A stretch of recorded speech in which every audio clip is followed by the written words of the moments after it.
possibilities that present themselves over the next few days, and the friendships that will be forged to accomplish extraordinary things together in the future. We are laying the groundwork right now for amazing things to come over the next several days. I also want to bring and recognize a message from our governor of the great state of Texas. John, I want to acknowledge the governor could not be here today, but he sends a proclamation to thank you all for being here and for joining us in our great state of Texas. Again, I'm proud to be a part of this, and we'll talk to you soon and get to know each other. Thank you.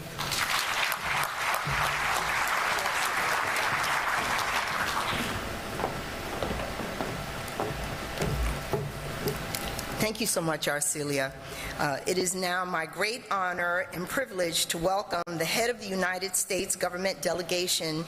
to this 16th U.S.-Africa Business Summit,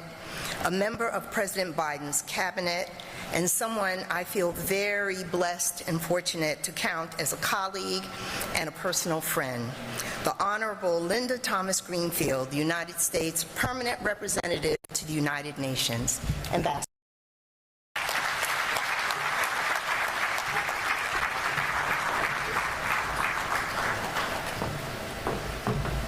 Good morning, everyone. Good morning. Ladies and gentlemen, all protocols observed. I hear that said a lot in these meetings, and we always say, as the Africans say, all protocols observed. So I'm going to take that down a level and say where I first heard that phrase was in Nigeria. So we'll give Nigeria credit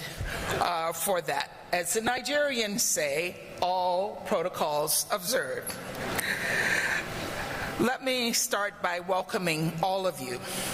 On behalf of the Biden administration, it is truly, truly an honor to lead the U.S. delegation to this year's U.S.-Africa Business Summit. And I also want to start by thanking CCA, and especially to thank Fleur Lizier, the President and CEO. I want to thank her for her extraordinary and visionary leadership that really has moved the U.S.-Africa Business Summit and idea to where we are today. I also want to thank the City of Dallas for their warm welcome and their extraordinary hospitality. From day one, our administration has made it a priority to support inclusive and sustainable economic growth in Africa. This commitment is personal to me. It was in Africa that I fell in love with public service, and it was in Africa that I forged relationships and gained experiences that would truly shape my life.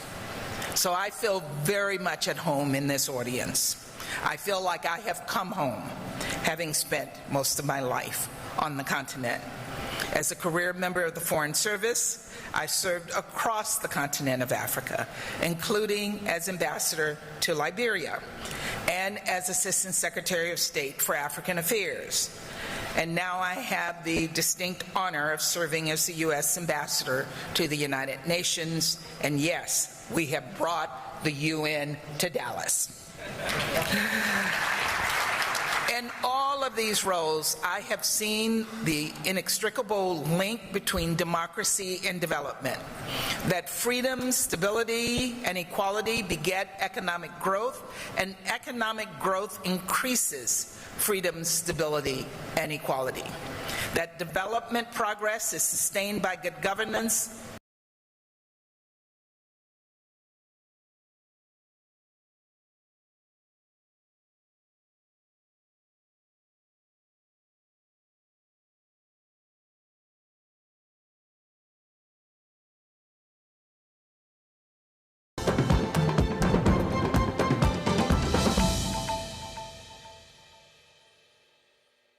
go na le puo e tle e buiwe ga go tlhalosiwa le ga se la Botswana gore re ditsala le botlhe mme ga re itse ope yo ka tswana le bobaba mo go rona. Selo seo se bua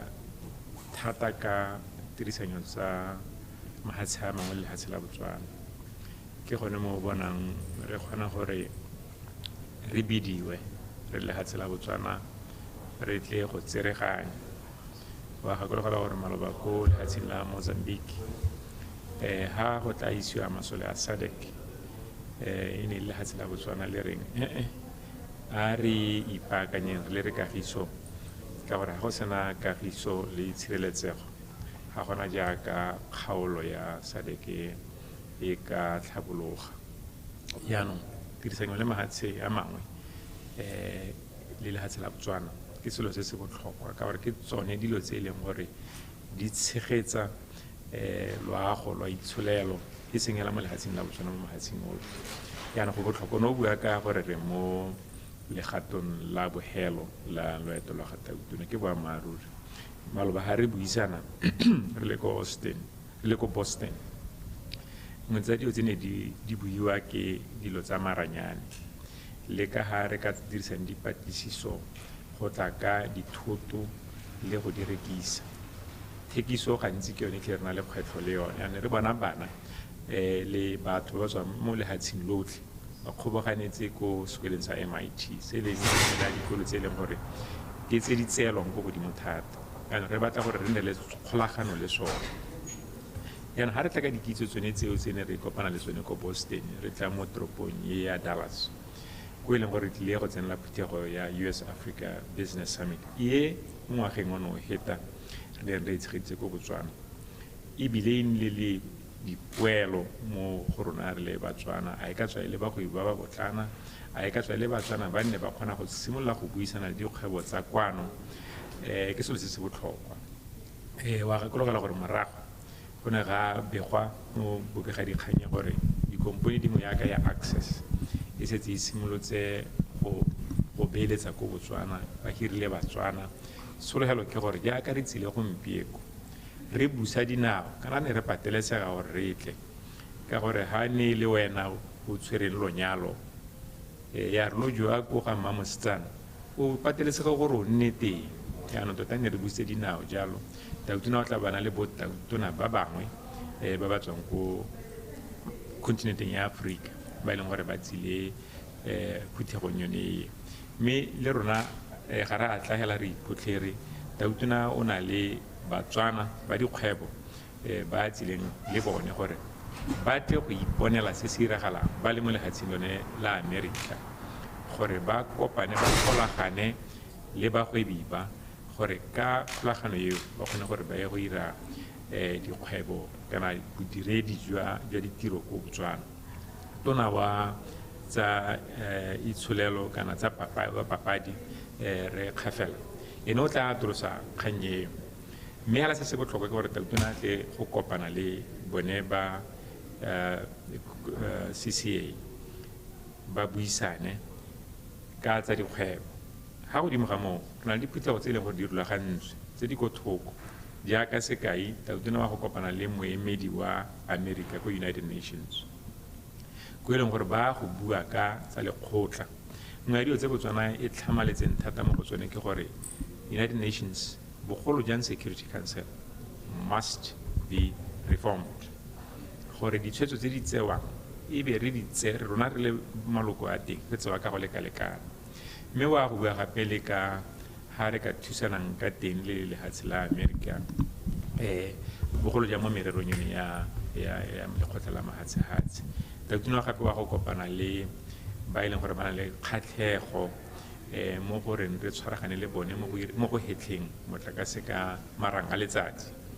ke kganye ga o ithata le pelo wa ga Tautona ka gore o batla gore mmeletsi mongwe le mongwe yo o tlang go lehatsheng la Botswana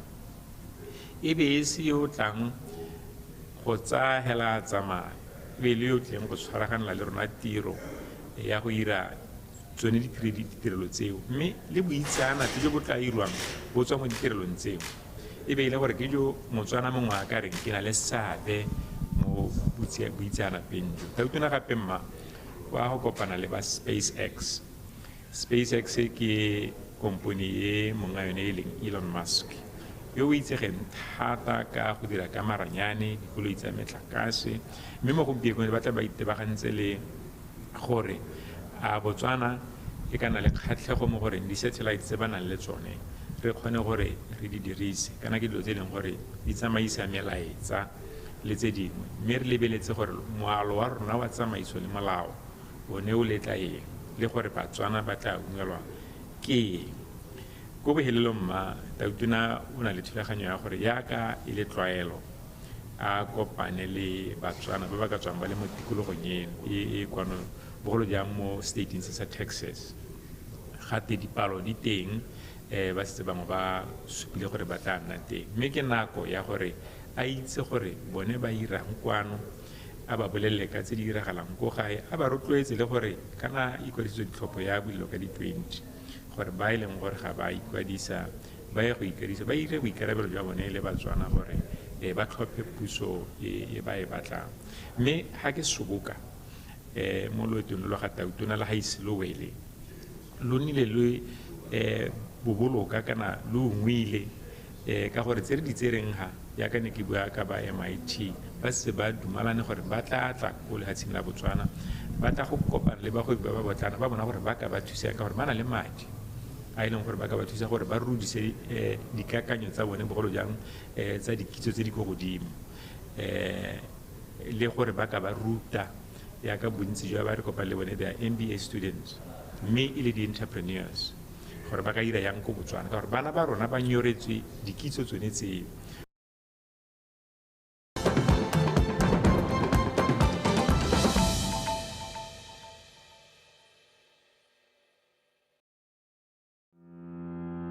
Africa is calling, and Botswana is ready. Come to Botswana and unwind. Come to Botswana and explore the beauty of our country. When the dust settles, we will be waiting to receive you. Come explore, experience, and enjoy. Botswana, our pride, your destination. Welcome to beautiful Botswana, where the warmth of her people and wildlife is welcoming, where the vibrancy of her land echoes in the unforgettable voices of her people. Come and see Botswana in her splendor, a place to live, work, and invest. Botswana, our pride, your